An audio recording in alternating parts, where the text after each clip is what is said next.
ইরানের ক্ষেপণাস্ত্রের নিশানায় মার্কিন সামরিক ঘাঁটি, যে কোনো সময় যুক্তরাষ্ট্রকে লক্ষ্য করে হামলা করবে ইরান। মার্কিন প্রশাসনের সামনে মাথা নত না করার ঘোষণা দিয়েছে ইরানের সামরিক বাহিনী। এমন হুঁশিয়ারি দিয়েছেন ইরানের সেনাবাহিনীর নতুন chief of general staff major general Abdul Rahim Musavi. এদিকে একে অপরের বিরুদ্ধে বিমান ও মিসাইল হামলা অব্যাহত রেখেছে ইসরায়েল এবং ইরান।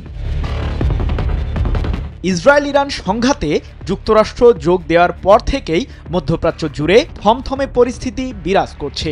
পারমাণবিক কেন্দ্রে যুক্তরাষ্ট্রের বিমান হামলার প্রতিশোধ কবে নেবে তেহরান, এমন প্রশ্নের উত্তর জানতে অপেক্ষায় বিশ্ব।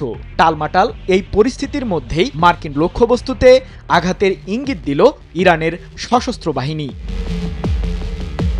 মার্কিন হামলার কড়া জবাব দেবে তেহরান, এমনটি জানিয়ে ইরানের সেনাবাহিনীর chief of general staff major general Abdul Rahim Musavi বলেন, ইসরায়েলকে শাস্তি দেওয়ার পাশাপাশি আমরা যুক্তরাষ্ট্রের স্বার্থ সংশ্লিষ্ট জায়গাতেও হামলা চালাবো। আমাদের বাহিনীর হাত এখন মুক্ত।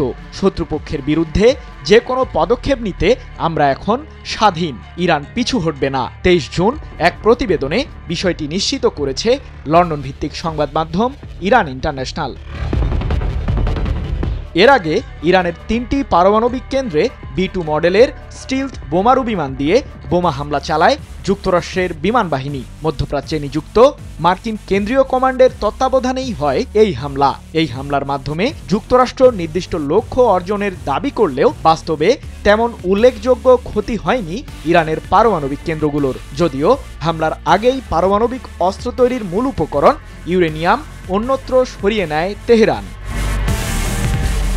এদিকে টানা 11 দিন থেকে একে অপরের বিরুদ্ধে পাল্টা হামলা চালাচ্ছে ইরান এবং ইসরায়েল। 23 জুন আবারও ইসরায়েলকে লক্ষ্য করে 8টি ব্যালিস্টিক মিসাইল ছুড়েছে ইরানের সশস্ত্র বাহিনী। এর ফলে ইসরায়েলের দক্ষিণাঞ্চলের প্রধান বিদ্যুৎ কেন্দ্রটি ব্যাপক ক্ষতিগ্রস্ত হয়, যার কারণে বিদ্যুৎহীন হয়ে পড়ে পুরো অঞ্চল। এক প্রতিবেদনে বিষয়টি নিশ্চিত করেছে কাতার ভিত্তিক সংবাদ মাধ্যম আল জাজিরা। সৃজন মাহমুদ, নিউজ 24।